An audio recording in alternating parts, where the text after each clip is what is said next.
we will be performing standing hip flexion hovers.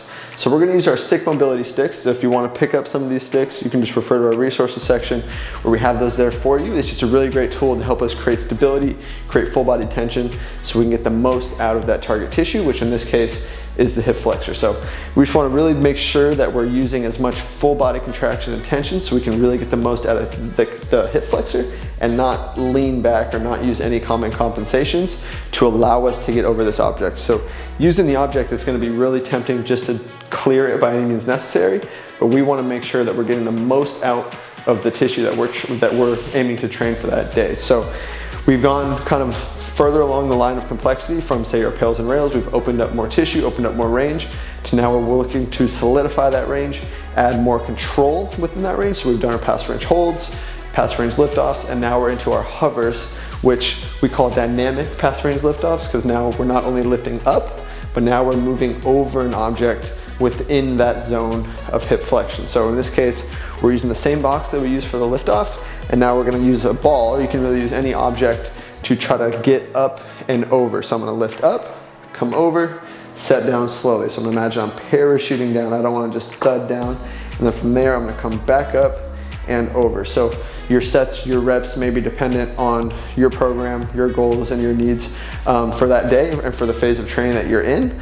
But in this case, we're gonna use an object where we're barely able to get over, so we really need to work on contracting hard at that tissue, and then nothing else is gonna move. So that's where the sticks kind of come into play, because the sticks allow us to drive them into the floor so we can create full tension, but we're not having to worry about the balance here. So I'm gonna set up with the object just on the outside of my foot. I'm gonna make sure both feet are straight ahead. I just have a good steady base, because now I'm using those dowels to drive down. That's where the stick mobility sticks are great for, because they got the rubber bottom, so you know they're not gonna move, and then they're really great for creating tension. So I'm gonna take a breath in, pack that air down, send that contraction out to my hip flexor.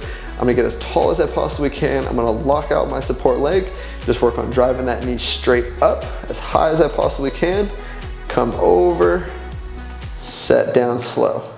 From there, I will just reset, contract, sticks go into the floor, lift that knee, come up as high as I possibly can, and set back down. So your sets and reps are gonna be dependent on what you need and what your goals are and what phase of training that you're in.